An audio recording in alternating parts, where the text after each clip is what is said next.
Boa noite. Estamos no ar em todo o país, pela TV Cultura, pelas emissoras afiliadas, pela Rádio Cultura Brasil, pelo portal UOL e pelo portal da Cultura no cemais.com.br/jornalismo.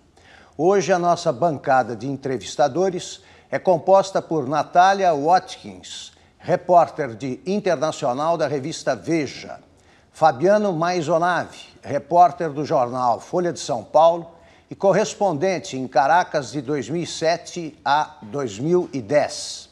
Fernando Tibúrcio Penha, advogado especialista em Direito Internacional dos Direitos Humanos. Rodrigo Cavalheiro, subeditor do Caderno Internacional do jornal O Estado de São Paulo. Rogério Simões, editor executivo da revista Época.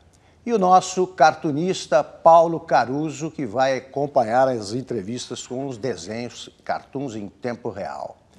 Como o programa será gravado, nós não podemos contar hoje com a interação com os telespectadores, nem com os tuiteiros convidados. E apresentamos as legendas que tornam ainda mais clara a exposição da nossa convidada, Maria Corina Machado. Deputada, eu agradeço imensamente a sua presença aqui no Roda Viva. Sei da sua agenda corrida aqui no Brasil, estamos gravando numa sexta-feira e sabemos que até segunda, pela rapidez com que os fatos se desenvolvem, se desdobram na Venezuela, muita coisa vai acontecer. Mas acho que a maior parte da nossa conversa é permanente. Eu começo perguntando o seguinte: ao receber a notícia de que fora cassada por decisão do presidente da Assembleia Nacional, Diosdado Cabello, a senhora disse que se sentia mais deputada do que nunca. Depois que essa decisão foi avalizada pelo que deveria ser o equivalente ao Supremo Tribunal Federal do Brasil e também pelo plenário da Assembleia, a senhora continua se sentindo mais deputada do que nunca? Desde luego, y mucho más después de que he sentido el apoyo de los venezolanos en las calles y después que he tenido el respaldo de mis colegas parlamentarios a lo largo de este hemisferio y hace unas horas en el propio Congreso de Brasil. Esta decisión de los poderes públicos confabulados en Venezuela es una confesión de la naturaleza del régimen que existe en Venezuela, que quiere callar la voz de los venezolanos y pretende, sacándome a mí a la fuerza de la Asamblea Nacional, prohibir que los venezolanos y los ciudadanos tengan esa expresión de defensa en el Parlamento y también tener un efecto ejemplarizante en quienes hoy están protestando en las calles de mi país. Pero ha tenido el efecto contrario. Ha fortalecido y ha generado mayor energía y fuerza e mais razones para continuar em nossa luta. Deputada, nós estamos conversando às vésperas do seu embarque para a viagem de volta à Venezuela, sexta-feira. A senhora teme ser presa? Hay muchas amenazas al respecto. Hay muchos rumores y muchos mensajes que me han llegado en estas horas. Uno se pregunta si esos mensajes son para tratar de prevenir que yo regrese al país o si efectivamente son capaces de llegar a ese extremo. En Venezuela, todo aquel que eleve su voz por sus derechos, sea un dirigente estudiantil, un dirigente sindical o un periodista, puede ser objeto de cualquier atropello, incluyendo la cárcel. Mientras usted y yo hablamos, hay estudiantes presos por haber protestado pacíficamente y los tienen en cuarteles militares. Hay alcaldes presos por haberse negado a atropellar y a disuadir y a impedir esa protesta. E há periodistas presos. A roda está aberta. Deputada, Rogério. Qualquer possibilidade de intervenção externa na Venezuela, desde que Hugo Chávez chegou ao poder no final dos anos 90, é sempre muito polêmica. A senhora mesmo esteve em 2005 na Casa Branca, encontrou-se com o presidente George Bush, e esse tipo de movimento é muitas vezes utilizado pelo governo como um sinal de que a oposição venezuelana, na verdade, representa interesses do exterior, ligados aos Estados Unidos. E agora a senhora está aqui no Brasil pedindo apoio ao governo brasileiro, e mesmo a sua cassação foi decorrência de uma ação da senhora no âmbito da OEA, juntamente com o governo do Panamá, que ofereceu espaço para que a senhora se manifestasse, e isso foi usado como um motivo para a sua cassação. Quer dizer, a senhora tem se engajado nesse pedido de uma interlocução, de algum tipo de interferência externa. A senhora acha que isso é essencial para mudanças internas na Venezuela, que o país precisa de algum tipo de participação, mediação ou até mesmo intervenção estrangeira? E a senhora avalia que isso tem sido producente ou talvez contraproducente? Como é que a senhora faz um balanço? Porque, como eu disse, o regime hoje, o governo venezuelano, ele usa muitas vezes isso para desqualificar a oposição. Sí. Bueno, lo primero que hay que decir en cuanto a intervención extranjera en Venezuela, que lo que repudiamos es la forma como la soberanía venezolana se ha ido entregando progresivamente a otro país, y me refiero precisamente a Cuba. La forma como el gobierno cubano ha ido penetrando las instituciones venezolanas, desde los organismos de seguridad, los organismos de inteligencia, las notarías, los registros mercantiles, hasta las instalaciones eléctricas, las subestaciones eléctricas en Venezuela tienen presencia de funcionarios del gobierno cubano. Más aún, las Fuerzas Armadas venezolanas. Yo le pregunto, ¿cómo se sentiría usted si en las Fuerzas Armadas del Brasil existiesen militares cubanos dándole órdenes a sus generales, oficiales o soldados? De modo que si algo rechazamos, repudiamos los venezolanos, es la interferencia de otro gobierno al cual el señor Maduro le regala 12.000 millones de dólares al año, indispensables para que este régimen subsista mientras los venezolanos no tienen comida, medicinas o gas doméstico en sus hogares. Ahora, debemos entender que la comunidad internacional ha sido uno de los pilares que le ha dado mayor legitimidad a este régimen en los últimos años. En la medida que comete atropellos y violaciones a las prácticas democráticas, han logrado, por razones económicas, ideológicas o geopolíticas, grandes apoyos de ese sector. Sin embargo, en los últimos 2 meses, el señor Maduro cruzó una línea roja. La violación sistemática y masiva a los derechos humanos que el mundo entero ha visto por las imágenes de las redes sociales o los medios internacionales, cruza una línea roja. Y es por eso que a estas alturas, a nivel internacional, la indiferencia solo puede calificarse de una manera, y eso es complicidad.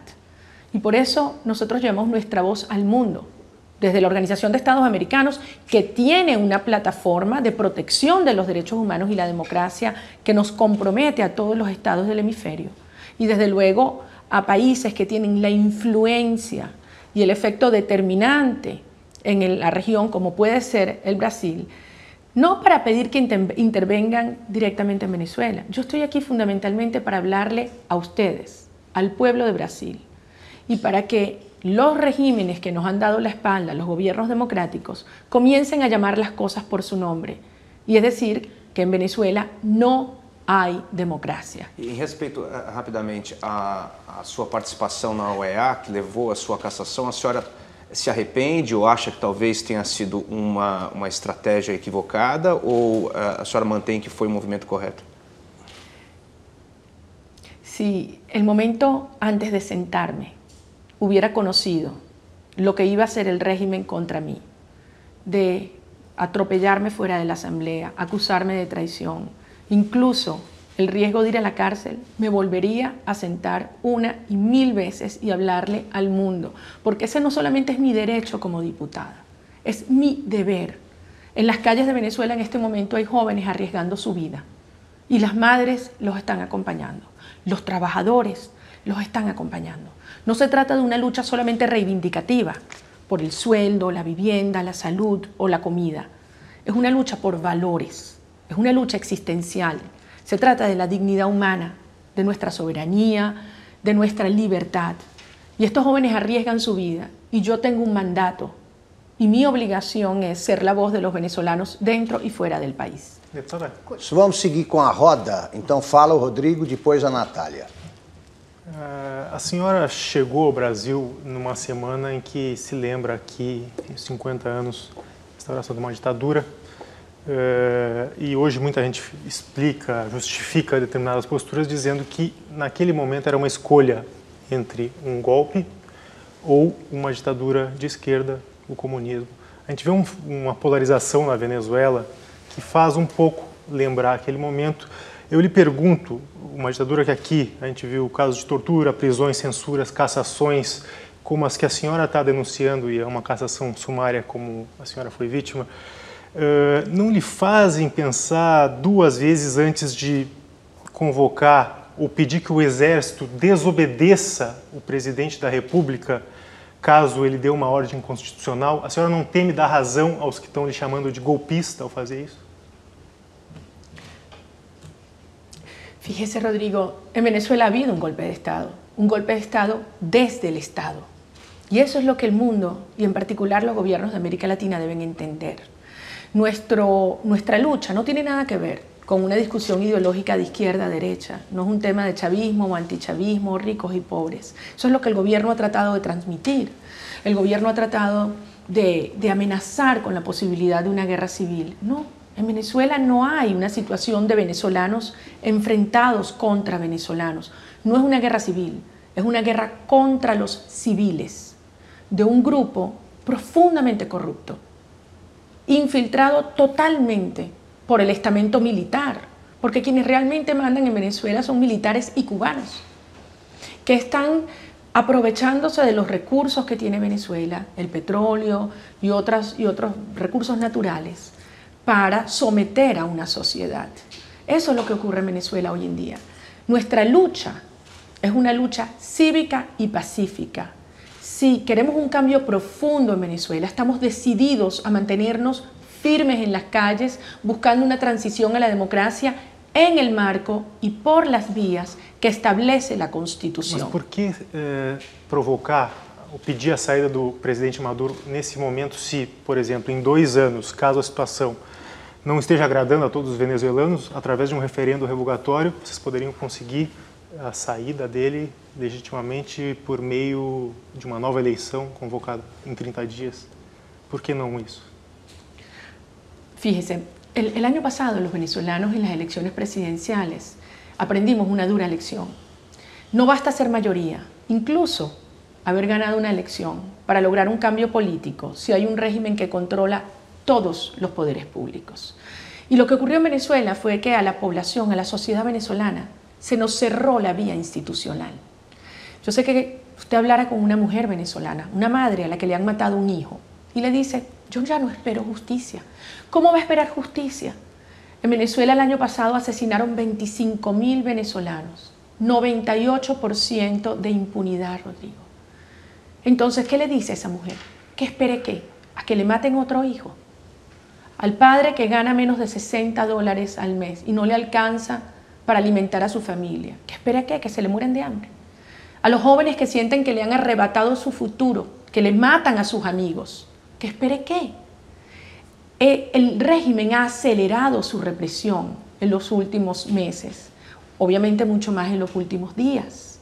Y los venezolanos lo que estamos planteando es, si te cierran la vía institucional, si nos asfixian con la censura y la autocensura para acabar la libertad de expresión, te quedan 2 opciones. O sucumbes, claudicas y aceptas vivir bajo la dominación de un régimen totalitario, o insurges pacíficamente y salimos a la calle a manifestar y a exigir la recuperación de la democracia y la libertad. Eso es lo que ha hecho el pueblo de Venezuela. Y te digo, no es solamente un derecho, es también a estas alturas un deber de nuestra generación.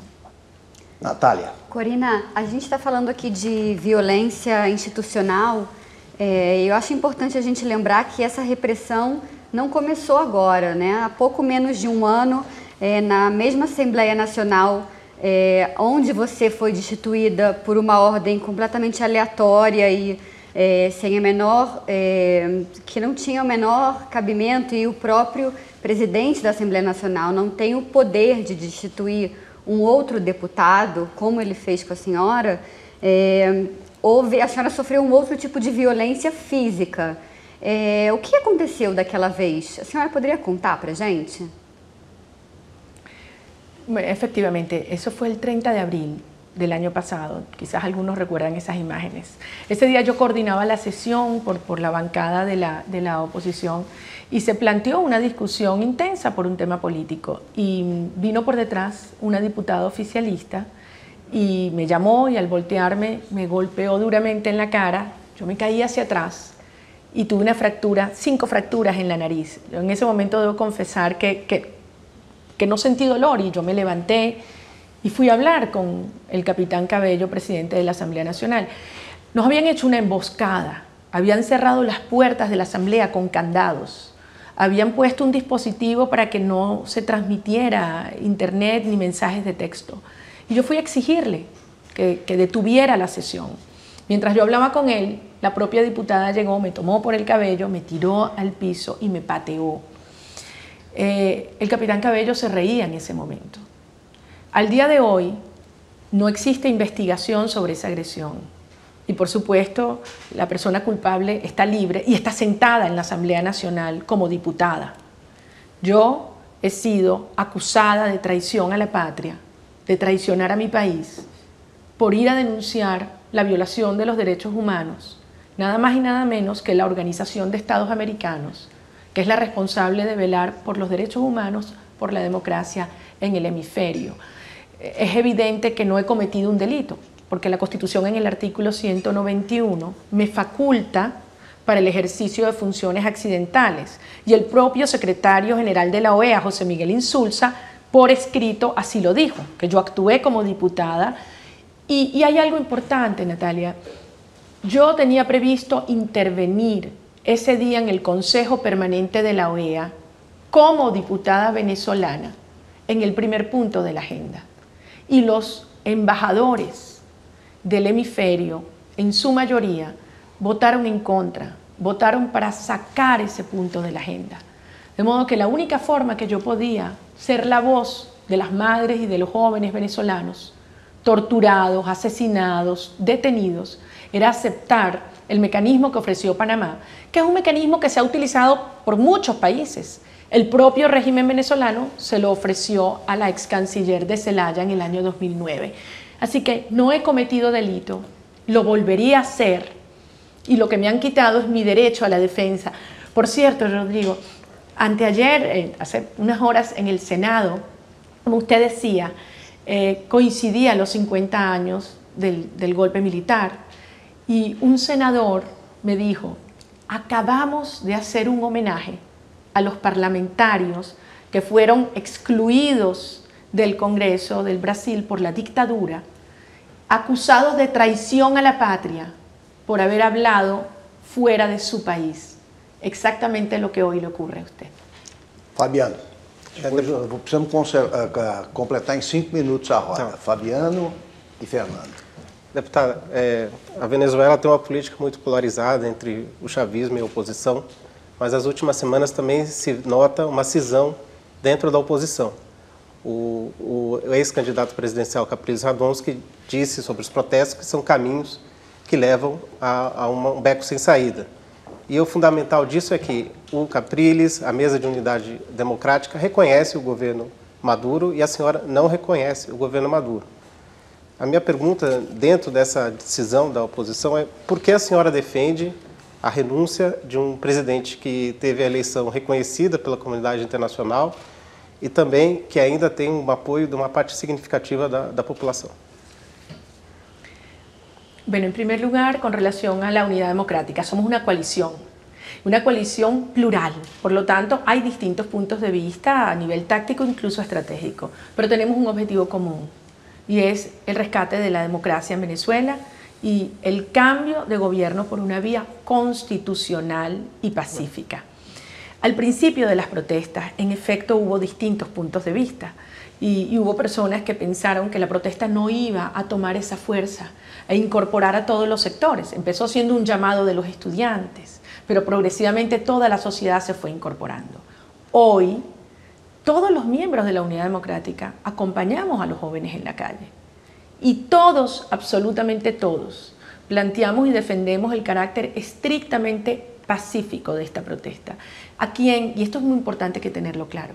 Al único que le conviene la violencia es al régimen de Maduro, quien la estimula, quien la provoca en su discurso y en sus acciones.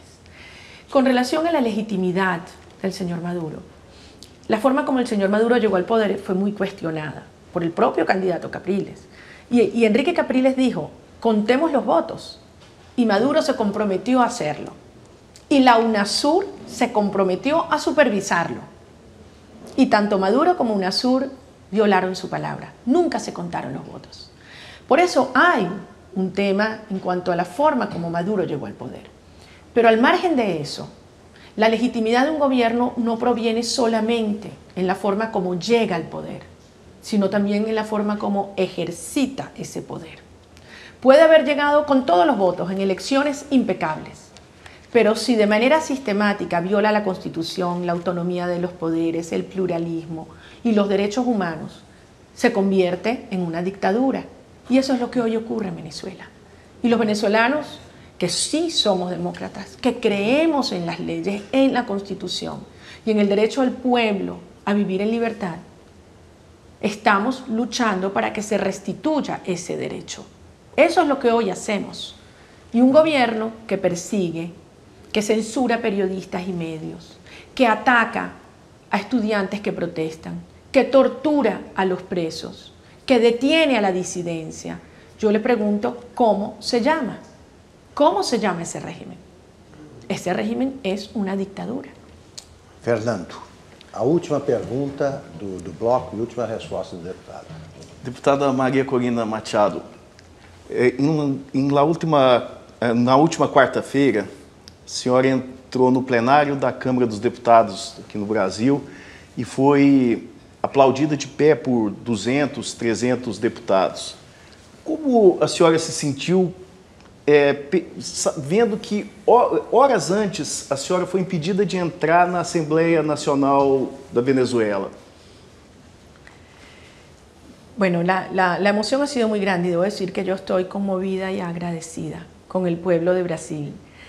A veces los venezolanos no tenemos ese sentimiento claro de lo que ustedes en un país tan grande puedan estar sintiendo, viviendo o informados de lo que nos pasa a nosotros. Dentro de Venezuela hay tan poca información, solo tenemos las redes sociales, los medios privados están muy censurados, de modo que por la vía de las informaciones que vienen de afuera o las redes sociales nos enteramos. Y no tenemos a veces conciencia de cuánto está consciente el mundo, incluso vecinos como Brasil, de lo que en Venezuela ocurre. Así que haber llegado aquí y encontrar en la calle y en el Parlamento, efectivamente horas después que me impidieron por la fuerza, con bombas lacrimógenas, ingresar a mi lugar de trabajo, por orden de un capitán, del capitán Cabello, violando la Constitución, y ser recibida con afecto, que es afecto que le corresponde y yo sé que le transmito al pueblo de Venezuela, es verdaderamente esperanzador, porque es darnos cuenta que no estamos solos en esta lucha y que los demócratas del mundo, y en particular los demócratas de América Latina, entienden lo que estamos viviendo en esta hora los venezolanos y nos acompañan. Es una lucha que vamos a resolver nosotros los venezolanos, pero en esta hora la solidaridad de los demócratas y de los pueblos de América Latina es fundamental para los venezolanos. Vamos agora para um rápido intervalo e já voltamos com a deputada venezuelana Maria Corina Machado, cassada sumariamente pelo presidente da Assembleia Nacional.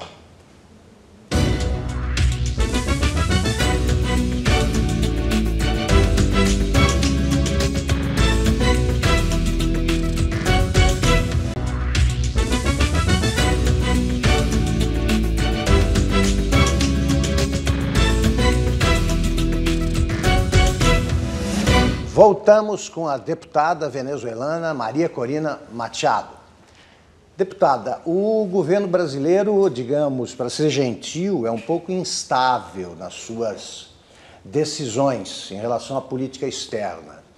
O governo diz que não interfere em assuntos internos de outros países. No entanto, há pouco tempo, transformou a embaixada brasileira em Tegucigalpa numa espécie de pensão de um presidente que havia sido deposto segundo a Constituição. Discute-se se ele poderia ser expulso do país ou não, mas foram seguidos os trâmites constitucionais para que ele fosse afastado.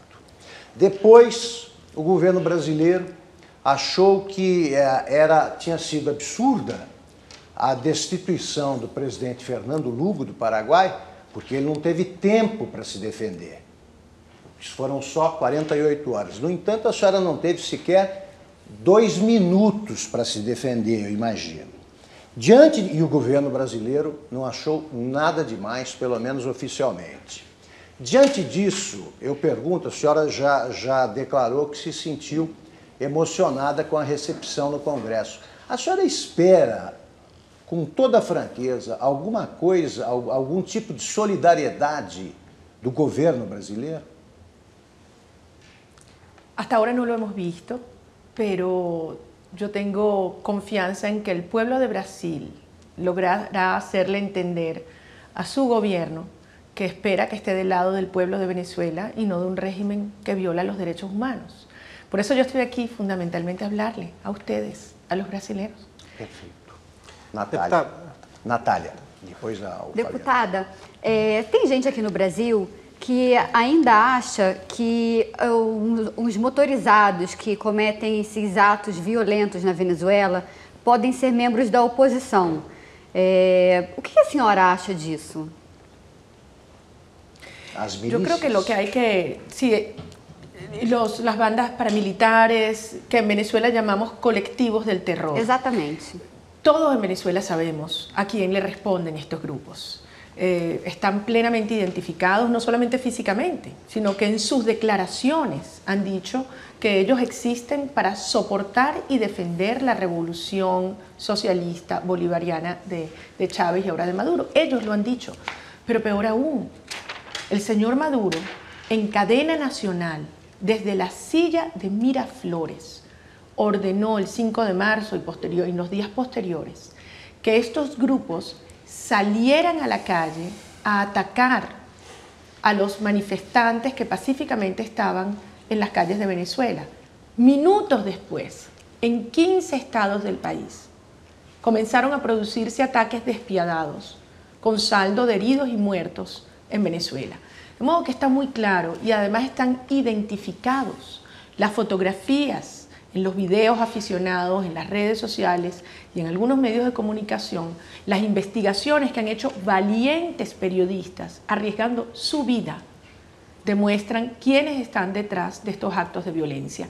Pero aún más grave, Natalia, se ha demostrado la coordinación entre estos grupos paramilitares y algunos cuerpos de seguridad, la Policía Nacional Bolivariana y algunos grupos de la Guardia Nacional Bolivariana, atacando juntos incluso zonas residenciales.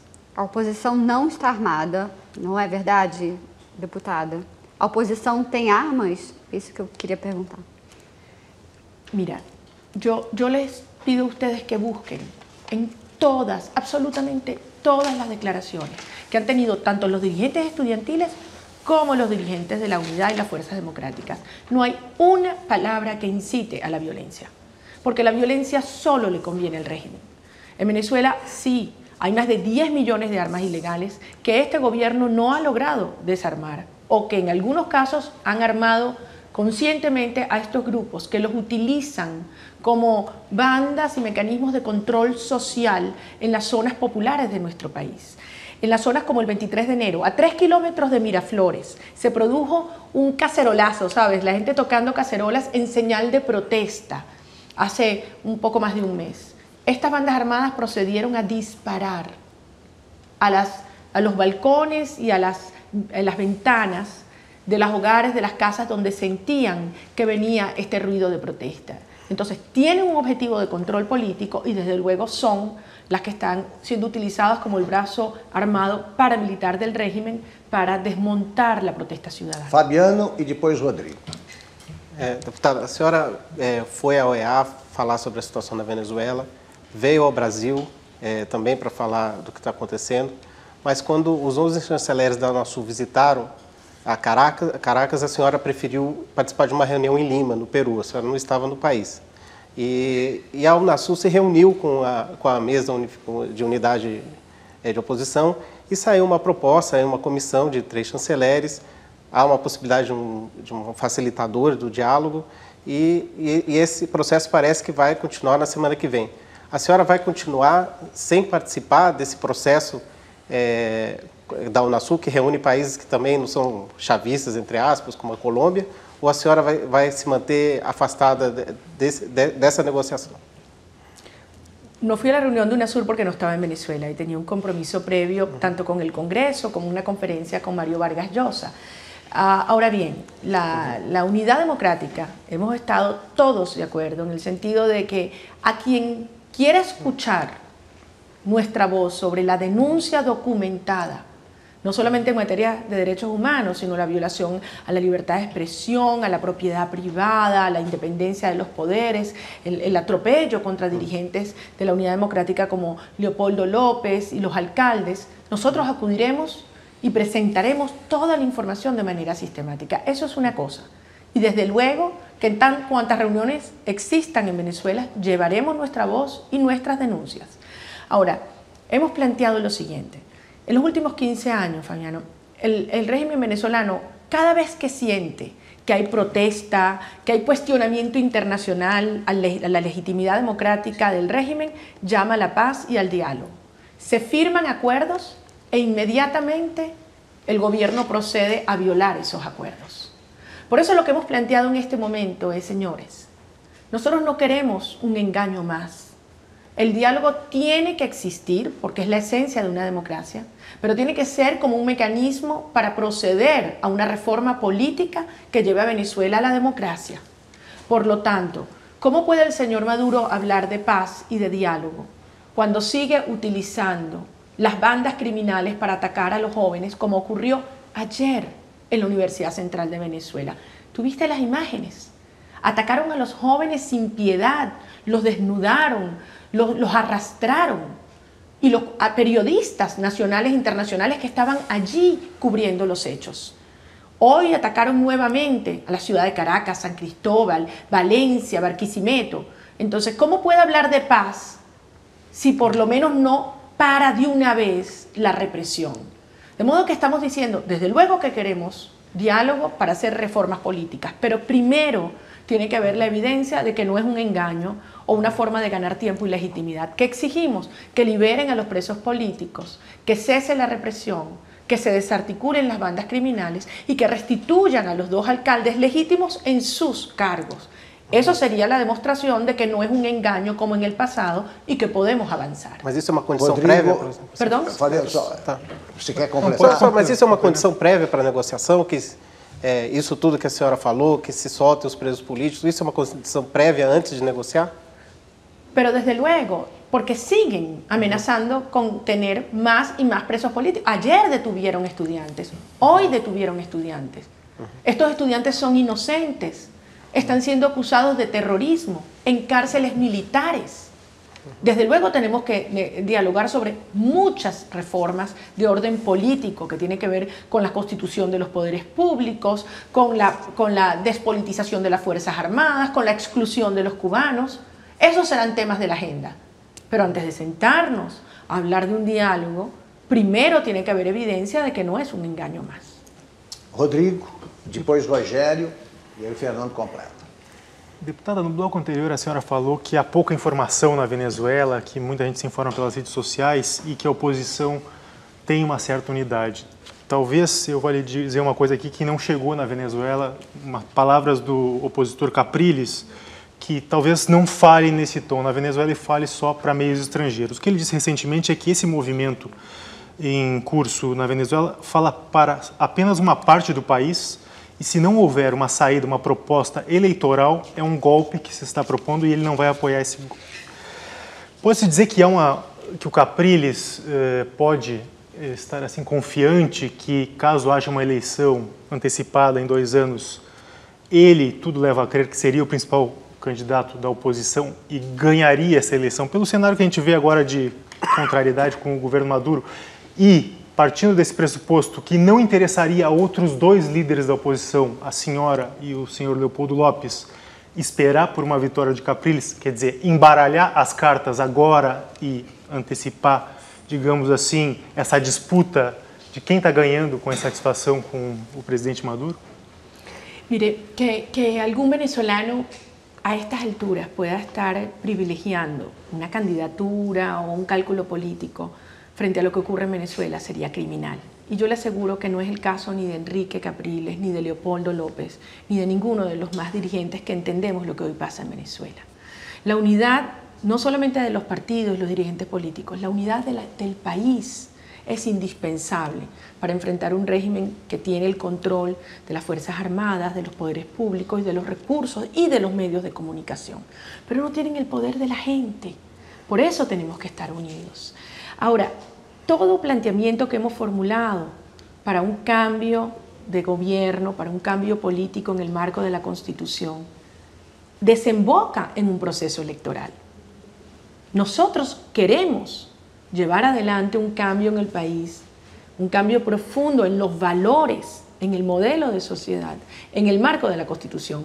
Y esos mecanismos que hemos planteado, el referéndum, la enmienda, la Asamblea Nacional Constituyente o incluso la renuncia del presidente, son todos democráticos, están todos en nuestra Constitución y todos llevan a un proceso electoral. Hoje a senhora tentaria disputar uma vaga dentro da mesa de unidade democrática ou apoiaria o candidato Capriles numa eventual eleição?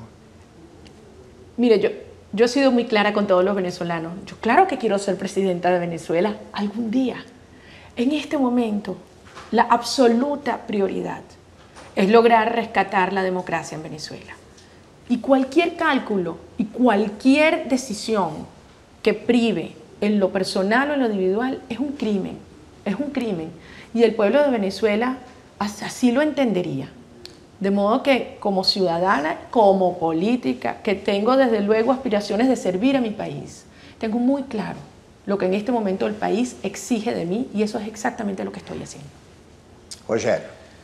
Deputada, pouco antes de entrarmos no estúdio, veio a notícia de Caracas de que o seu colega de oposição, Leopoldo López, foi formalmente indiciado por incitação à violência e caso ele, que já está preso há cerca de 1 mês e meio, e caso seja condenado, pode até ser condenado aí a 14 anos de prisão. É mais um passo aí na radicalização política que nós estamos vendo no país. Mas eu queria voltar um pouco para entendermos aonde chegamos, voltar ao dia 18 de dezembro do ano passado, que na política venezuelana aparece 5 anos atrás.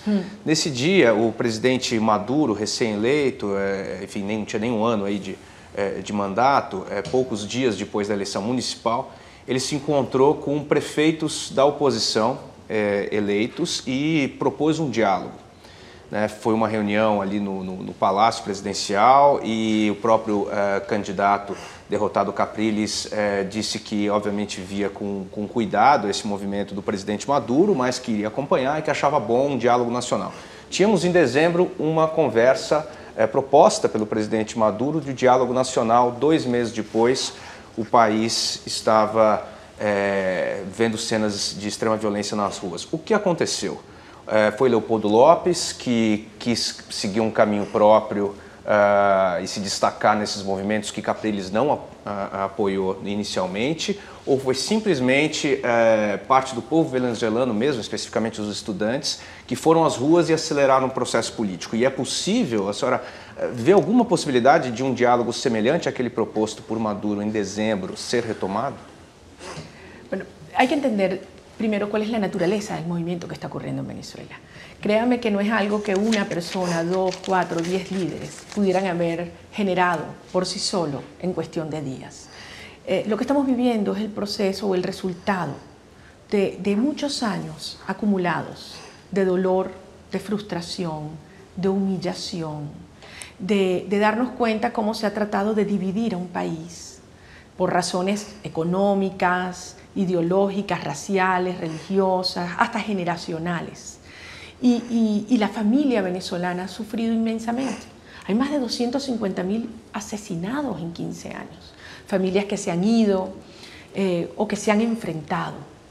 Y esto ha ido generando una sensación de desesperación e de necessidade de cambio. Só para esclarecer, a senhora está falando de violência de crime, né? Como nós temos no Brasil. Não se trata de violência política, né? Mas a senhora acha que essa situação aumenta, digamos assim, a insatisfação da população. É isso que a senhora disse. Pero desde luego, cada 20 minutos asesinan un venezolano y a los que asesinan son los más jóvenes y los más pobres. Pero además, como decía antes, con una impunidad del 98%. El gobierno tiene responsabilidad. El mejor negocio en Venezuela es el crimen. Por eso, esta sensación de dolor y de frustración fue generando un sentimiento de despertar. Y cuando los jóvenes llamaron a la calle, fue un llamado a la conciencia y un llamado a los corazones de los venezolanos, que nosotros tenemos la obligación de acompañar. Y eso hizo que salieran los jóvenes y que los acompañaran las madres. Ahora, ¿qué ocurrió? El señor Maduro decidió reprimir cruelmente.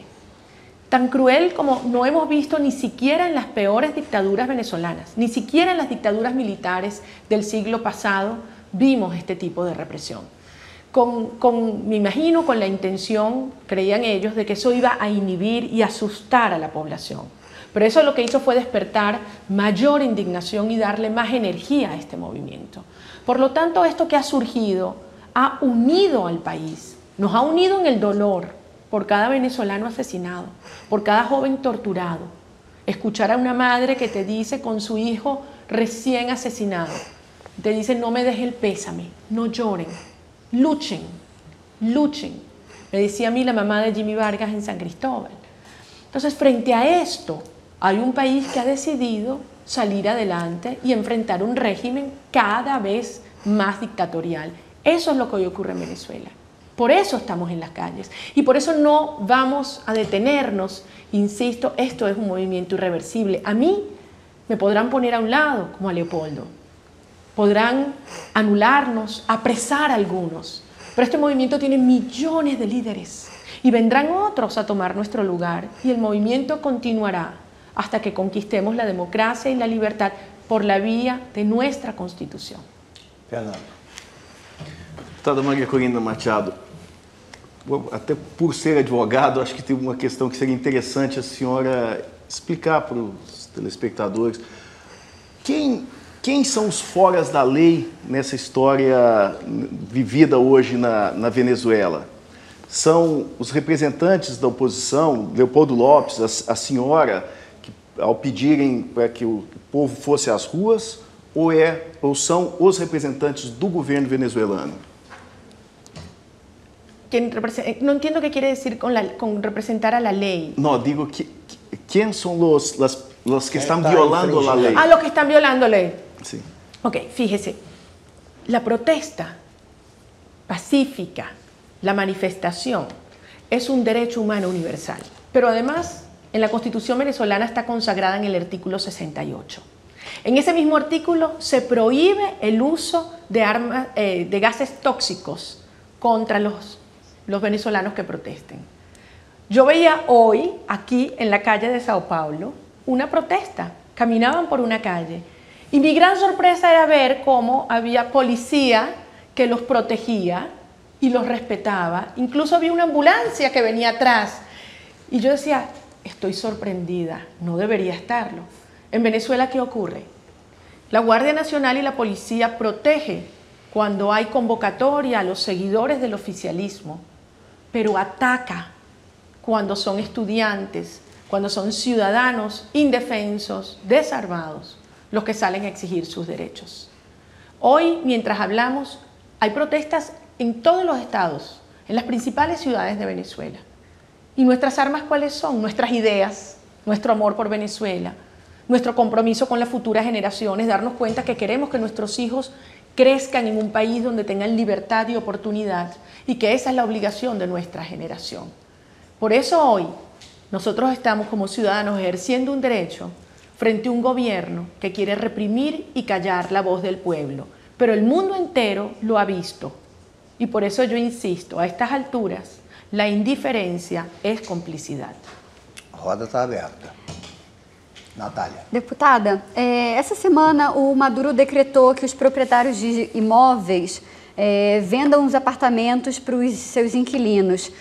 Por que ele faz esse tipo de medida? Ele quer realmente reduzir a inflação ou o objetivo poderia ser empobrecer a classe média, como ele tem feito nos últimos anos? Bueno, esto es parte de una ley que se aprobó ya hace un año, una ley inmobiliaria, y que en su discurso lo que plantea es mantener el control de los precios para que la gente pueda tener acceso al mercado de alquiler. ¿Qué ha ocurrido en la práctica? Que el mercado de alquiler se ha reducido en más de un 90%. Porque cuando se ponen este tipo de restricciones, entonces ya nadie va a construir viviendas para el mercado de alquiler, porque simplemente no es negocio. Cuando se le obliga a una persona, generalmente familias ancianas, ya de edad avanzada, que pasaron toda su vida ahorrando sus recursos, sus pensiones, y la invirtieron para poder tener estos ingresos, y se le obliga a venderlo a pérdida, en el fondo lo que se le está es despojando de sus ahorros y de la ilusión de una vida a cantidades de personas, de venezolanos. No solo le hace daño a la clase media, porque también a nivel de la vivienda popular se ha ido aplicando este mecanismo, y lo que ha generado es tensión y enfrentamiento.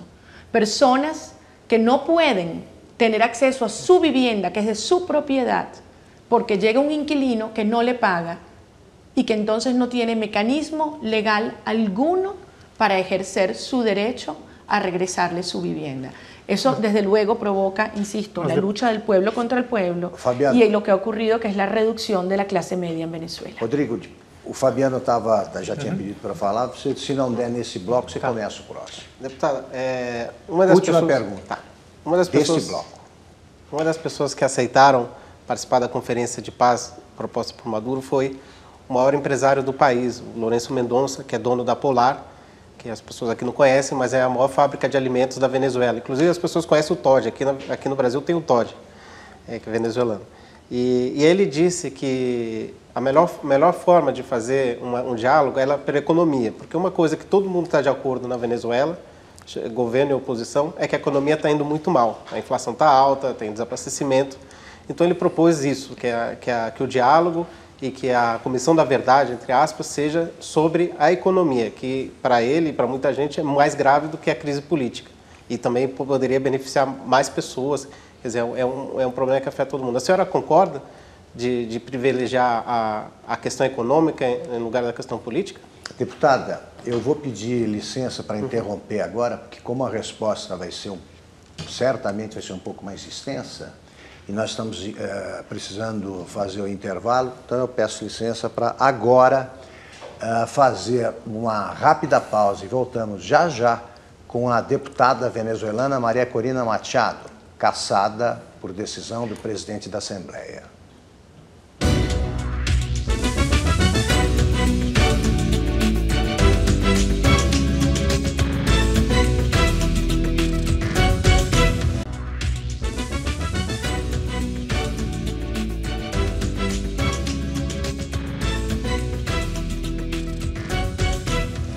Estamos de volta com a deputada Maria Corina Machado.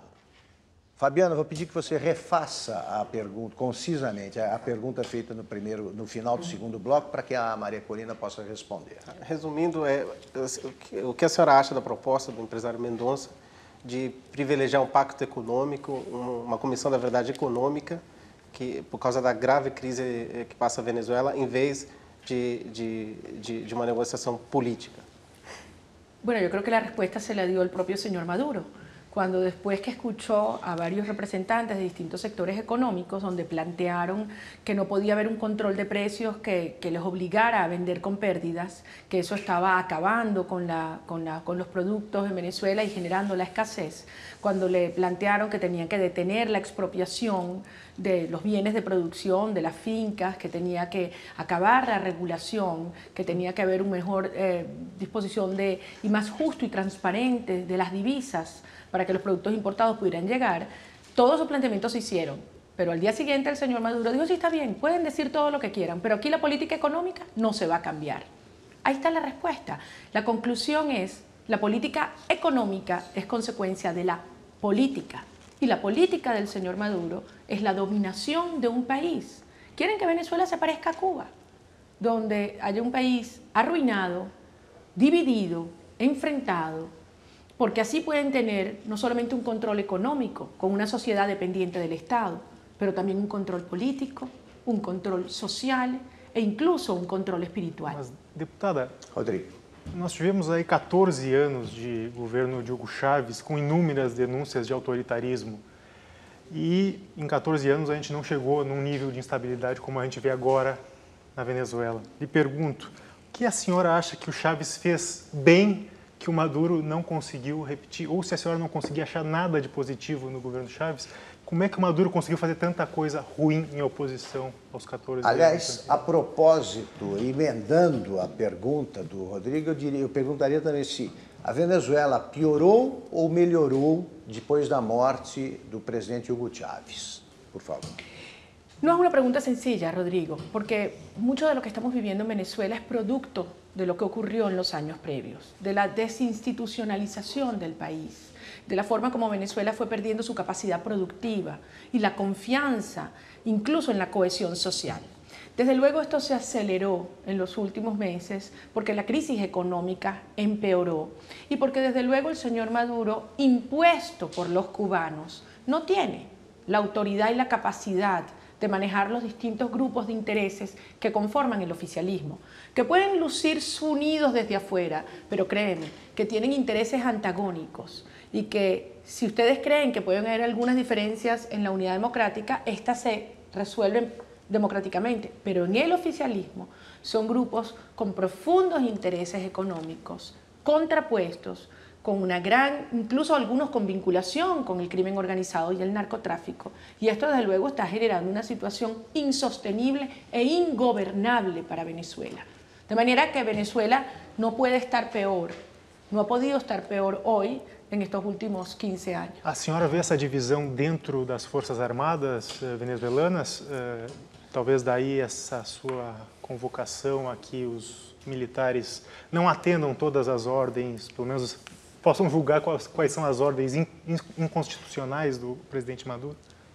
Sí, ese es un punto importante porque usted lo había mencionado antes y no lo contesté con precisión.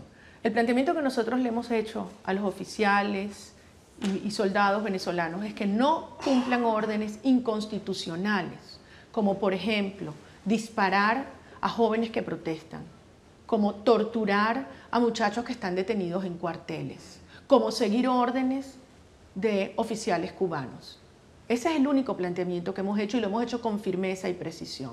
Ahora, los ciudadanos militares son ciudadanos. Tienen esposas que van al mercado y no consiguen leche, ni harina, ni arroz. Que cuando van a un hospital ven que no hay reactivos para pacientes con cáncer o que no se puede hacer la diálisis en Venezuela el día de hoy. Eso lo ven ellos y desde luego les duele profundamente ver cómo la soberanía nacional y el territorio venezolano no está siendo defendido. La guerrilla colombiana funciona en el territorio venezolano con absoluta libertad. Y eso no ha sido porque el gobierno no ha podido, sino porque el gobierno no ha querido enfrentarla y combatirla. Y eso a los oficiales institucionales les duele en el alma. Rogério. Eu queria voltar, deputada, rapidamente à questão da economia, porque realmente os protestos são a face mais visível deste momento na Venezuela, mas a situação econômica, que é terrível hoje na Venezuela, é o que as pessoas enfrentam no dia a dia. Que tipo de mudança a senhora acredita que deveria acontecer se a senhora estivesse hoje na presidência ou tivesse o poder de transformar alguma coisa? Aí eu queria apenas, como exemplo de quão difícil é tratar desse tema, né? A Venezuela, um dos maiores produtores, exportadores, dona das maiores reservas do mundo de petróleo, que vende gasolina subsidiada aos venezuelanos num preço baixíssimo. Isso, por exemplo, é possível mudar isso? Como é que se diz à população que nós teremos que praticar um preço da gasolina agora mais próximo da realidade? Como é que se diz para uma população, depois de tantos anos de chavismo, que políticas assistencialistas terão que ser reduzidas ou mudadas ou adaptadas? Que tipo de medida que a senhora acha possível que se fizesse hoje se a senhora tivesse poder de fazer? Mira, la respuesta es tan clara como desafiante y se resume en una palabra, Rodrigo, y es confianza. Confianza. Confianza en el liderazgo, confianza en las instituciones, confianza en el marco legal y desde luego confianza entre venezolanos. Ahora, ¿cómo logramos eso? Y ahí comenzamos. Desde luego que hay males que hemos arrastrado por décadas en Venezuela. El rentismo, el centralismo y el estatismo exacerbado, ahora aderezado por un gran militarismo. Y esos son los grandes males que los venezolanos tenemos que transformar. Implica una profunda conciencia ciudadana y del liderazgo. Desde luego es una nueva relación Estado-ciudadano. Hasta ahora el Estado ha estado en el centro y ha sido el dueño de todo, quien reparte, y ha ido convirtiendo en una sociedad cada vez más dependiente. Yo creo en una sociedad donde el individuo y la familia sea protegida y sea reforzada, donde con su capacidad creadora se le dé oportunidad a que todo aquel pueda surgir con su esfuerzo, con su trabajo, y quien está en condiciones vulnerables tenga una sociedad, desde luego, con la protección del Estado para poder tener esa oportunidad de surgir y competir. En Venezuela eso implica profundas transformaciones. Eso implica que el Estado tiene que concentrarse en funciones esenciales como la seguridad, la salud, la educación, la infraestructura, la justicia. Y desde luego crear un conjunto de reglas de juego confiables, estables, sostenidas, para que los venezolanos, pero también desde el exterior, puedan venir grandes inversiones porque habrán enormes oportunidades en un país donde todo está por hacer, donde hay un potencial extraordinario. Pero insisto, lo fundamental es instituciones, confianza y un liderazgo con la autoridad moral para poder unir un país. Y aquí tengo que hacer una reflexión porque lo repito permanentemente. Si algo nosotros tenemos la obligación de demostrarle a los venezolanos, aquellos que más hemos sido perseguidos, agredidos, acusados, es que tenemos la capacidad y la voluntad de perdonar. Tenemos que sanar heridas e reencontrar uma sociedade. Deputada, os partidários do chavismo fazem todos os elogios à política de transferência de renda adotada pelo presidente Chávez enquanto governou. Quais as restrições que a senhora faz a essa política? Desde luego que en estos años, en estos 15 años, desde que llegó Hugo Chávez al poder, el petróleo estaba a $7 y ha llegado a estar a 150. Y ha habido una transferencia directa, pero una transferencia directa que no ha generado empleo productivo, que no ha hecho a estas familias capaces de surgir con su propio esfuerzo y después depender de ellas y no tener que vivir de una transferencia que hoy te doy, pero mañana te quito, si tú no haces políticamente lo que yo espero de ti. Eso al final, lejos de generar la autonomía y la libertad del individuo, es hacerlo absolutamente dependiente a una determinada ideología, a un partido o a un gobernante. Y eso no solamente es antidemocrático, pero eso es humillante a la dignidad humana. Por lo tanto, el gran desafío es cómo podemos lograr que esas familias que hoy necesitan, por sus condiciones extremas de pobreza o vulnerabilidad, tener oportunidades para incorporarse en una economía productiva y poder surgir para después depender de ellas, ser autónomas y ser libres. Ese es el gran desafío. Pero yo le digo algo, Augusto, yo que viajo por toda Venezuela y yo hablo con mujeres realmente humildes. Todavía no conozco a la primera mujer que le diga, yo quiero que mis muchachos dependan de lo que otro les regale. Toda mujer venezolana le dice, yo quiero que mi hijo surja, que tenga oportunidad, que estudie, que salga adelante y que el día de mañana lo que es de él, lo que se lo ha ganado, nadie se lo puede quitar. Natália.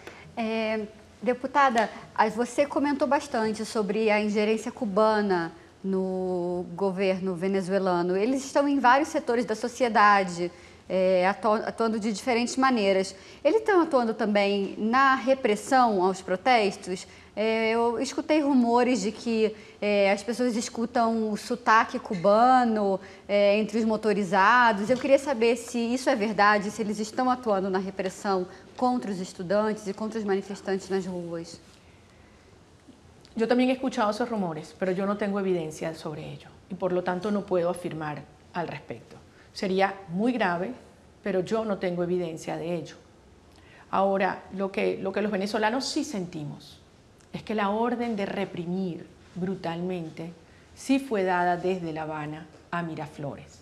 y que Miraflores la ha ejecutado al pie de la letra y sin piedad. Fabiano. Deputada, em 2004, a sua organização, a SUMAT, participou do processo de assinaturas para o referendo revogatório que acabou acontecendo e o Chaves acabou vencendo. Mas esse mecanismo da Constituição prevê que depois da metade do mandato se possa fazer. No caso do Maduro, seria daqui a 2 anos e meio, mais ou menos, esse processo poderia ser ativado. Por que a senhora prega mais a renúncia, uma via mais rápida do que esperar até a metade do mandato do presidente Maduro? Bueno, en primer lugar, todas son igualmente constitucionales, todas son igualmente democráticas. Lo que nosotros hemos planteado es que el pueblo de Venezuela decida y plantee cuál es esa vía por la cual prefiere llevar adelante un cambio político que termine la pesadilla y el horror, no solamente en lo económico y social, pero también en la restricción de las libertades políticas que hoy vivimos los venezolanos. Ahora, yo te repito lo que le decía antes a Rodrigo, es decir, hay un país que siente que cada día que pasa la destrucción se acelera. Una destrucción no solo en lo económico, en lo institucional, una destrucción moral. O sea, están asesinando a nuestros jóvenes. Y eso es lo que sentimos, la angustia y la desesperación de las madres. Y nuestra Constitución tiene mecanismos para resolver una crisis política de esta magnitud, la más grave que hemos tenido en nuestra historia contemporánea. Por lo tanto, si tú partes de la premisa que no es un régimen democrático, que el pueblo mayoritariamente quiere un cambio y que nuestra Constitución nos ofrece esos mecanismos para que el cambio tenga lugar pacíficamente, yo siento que mi posición es que no solo es ya un derecho, sino es mi deber luchar para que ese cambio se dé desde la perspectiva de una iniciativa política y civil en el marco de la Constitución. E a curto prazo, qual o plano? Digamos que o presidente Maduro renuncie. Como a senhora imagina o cenário a curto prazo? O que acontecerá? Bueno, la Constitución es muy clara. Tiene que convocarse un nuevo proceso electoral. Y en ese sentido es fundamental que todos los actores, no solamente en el ámbito del liderazgo político, también el liderazgo sindical, estudiantil, gremial, religioso.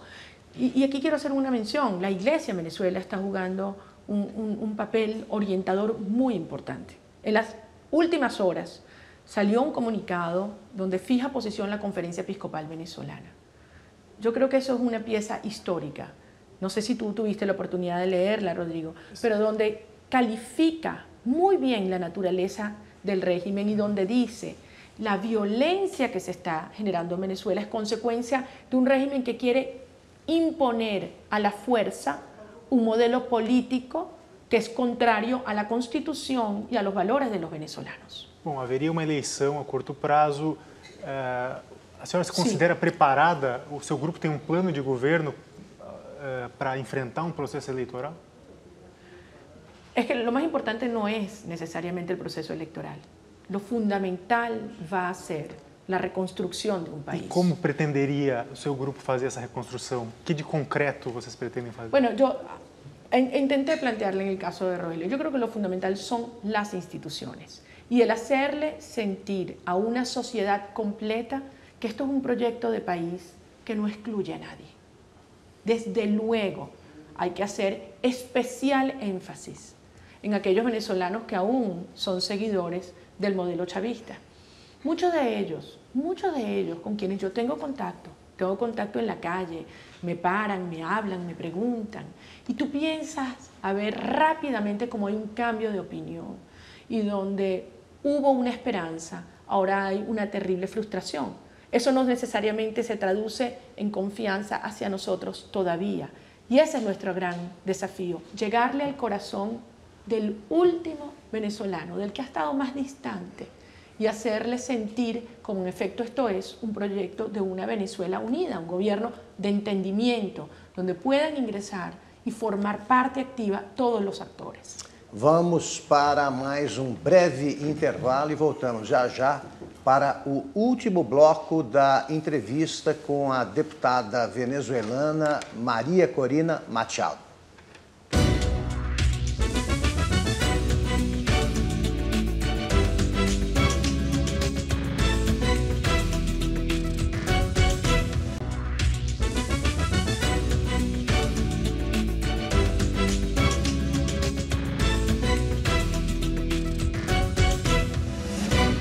Estamos de volta para o último bloco da entrevista com Maria Corina Machado, uma das vozes mais importantes da oposição venezuelana. Maria Corina, todos sabemos que nos regimes efetivamente democráticos, os três poderes são independentes. Eu queria que a senhora contasse como funcionam os três poderes na Venezuela. Les doy un ejemplo, Augusto. En el año 1999 habían más de 2.000 jueces en los tribunales de toda Venezuela. 10 años después, ¿usted sabe cuántos de esos jueces quedaban en sus cargos? De esos 2.000 jueces, menos de 20. Fue una racha. Todo aquel que no había la absoluta seguridad de que era leal e incondicional al régimen fue sacado del sistema judicial.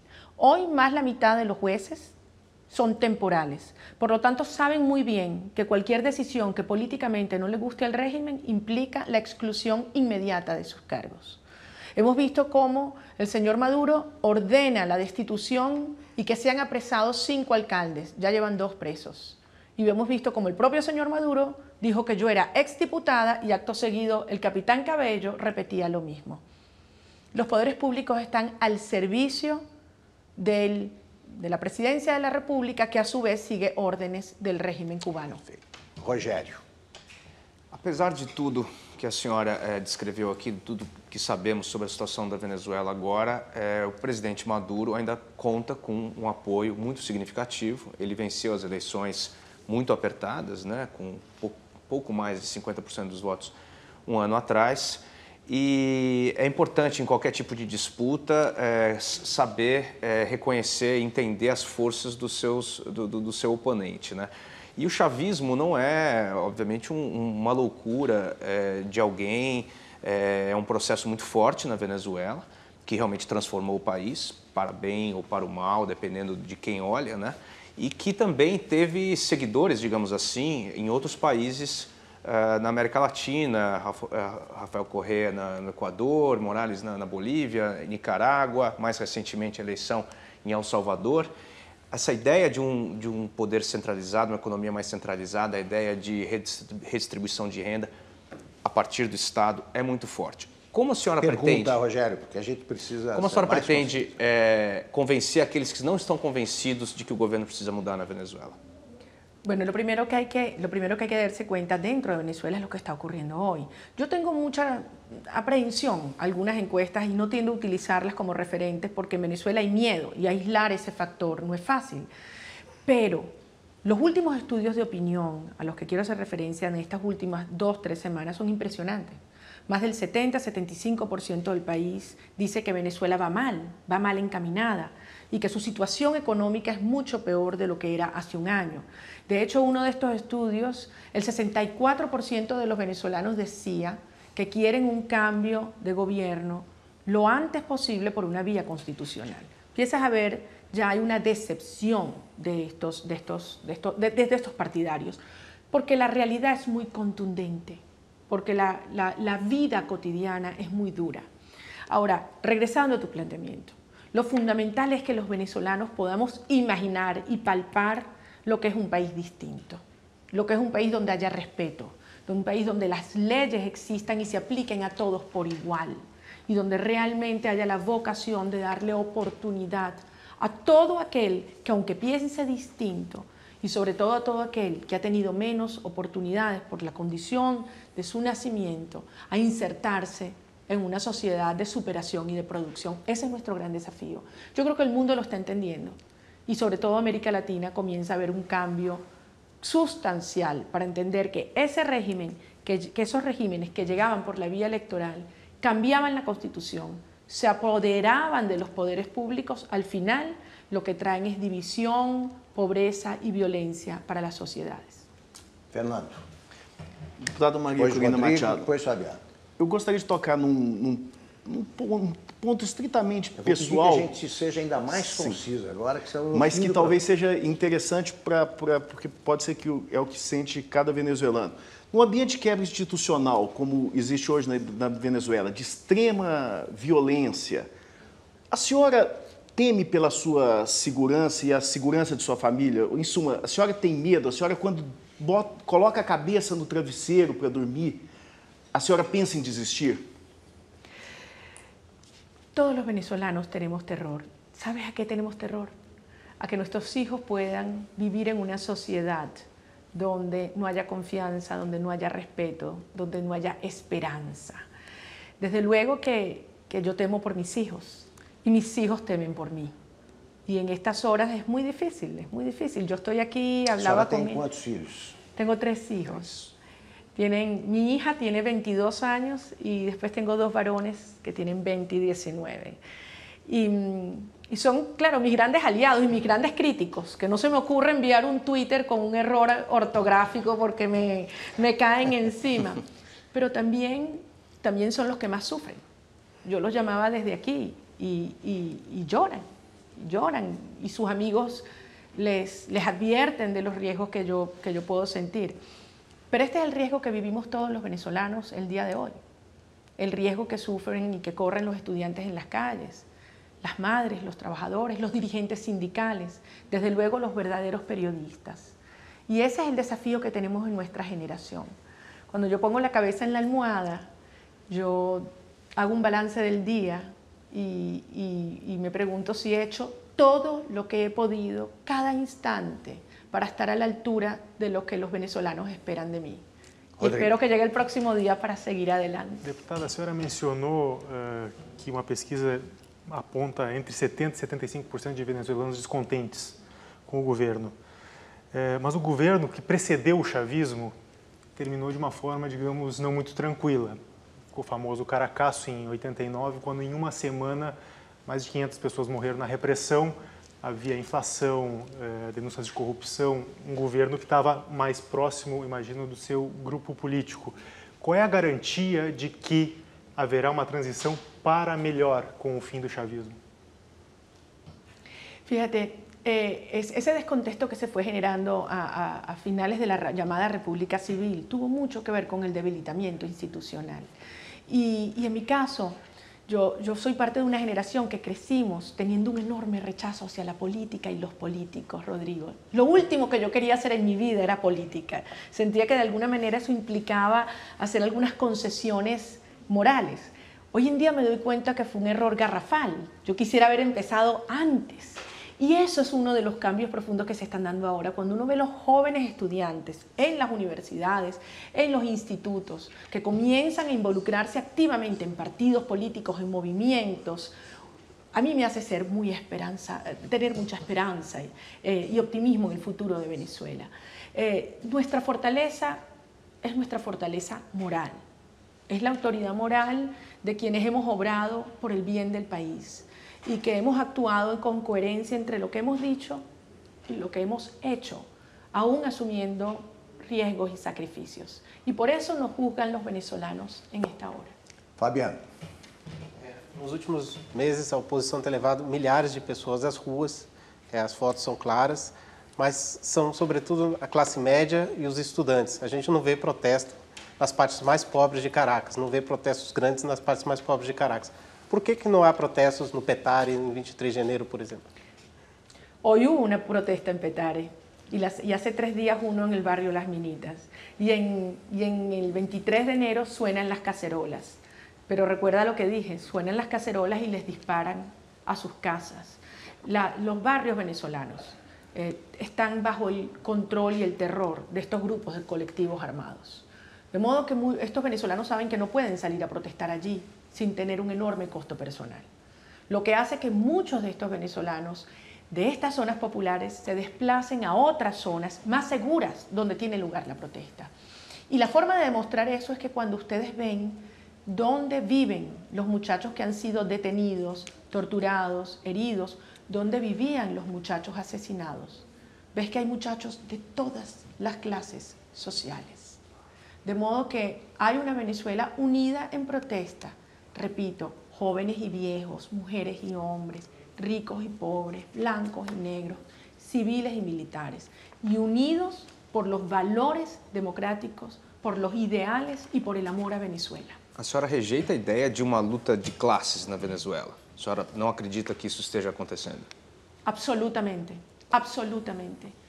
No ha existido y no va a existir. Es lo que el régimen ha querido sembrar. Y eso es lo que los venezolanos y en particular las mujeres vamos a evitar. Natália. Deputada, isso de várias classes estarem juntas também nos protestos, eu notei nas filas dos supermercados, né? Porque nos bairros mais de classe alta eu encontrei mulheres de Petare e de outras regiões mais pobres na fila para comprar frango e leite e outras coisas básicas, às vezes a segunda fila do dia para poder conseguir esses alimentos básicos. E agora com esse novo cartão de racionamento que o governo quer fazer, eu queria perguntar para a senhora, se precisasse, a senhora também se cadastraria nesse sistema para conseguir um alimento básico? Assim, o que a senhora acha desse tipo de sistema que o governo está implantando agora? Bueno, nosotros lo advertimos hace unos años, que esta política económica de expropiación, de destrucción del empleo, en el cual el gobierno se hace dueño de todo y controla todo y regula e impone condiciones y obstáculos y hace una Venezuela dependiente de las importaciones. Estamos hablando que más del 70% de lo que comemos los venezolanos es importado. Nosotros antes exportábamos café, productos cítricos, manufactura. Bueno, hoy importamos hasta gasolina, un país petrolero como Venezuela, que eso iba a llevar a un sistema de tarjeta de racionamiento igual que en Cuba. Y eso es lo que está ocurriendo ahora. Es un mecanismo también de control social y es algo que está generando un rechazo, una indignación enorme porque es profundamente humillante. Para un venezolano es inexplicable cómo un país petrolero como Venezuela, cuando vemos que América Latina progresa, Venezuela en plena bonanza petrolera retrocede. Esto no ha sido casual. Esto no se debe a que sea un gobierno ineficiente y corrupto, que lo es, pero ha sido un proyecto intencional para someter y dominar a una población. Y por eso los venezolanos hemos despertado. Y por eso Venezuela ha reaccionado. Y por eso estamos pacíficamente en la calle exigiendo nuestros derechos. Y allí seguiremos hasta vencer, hasta conquistar la democracia, la dignidad, la soberanía nacional y la libertad para todos los venezolanos. Infelizmente, o nosso tempo acabou. Eu agradeço a presença da Natália Watkins, do Fabiano Maisonave, do Fernando Tibúrcio Penha, do Rodrigo Cavalheiro, do Rogério Simões e do nosso cartunista Paulo Caruso.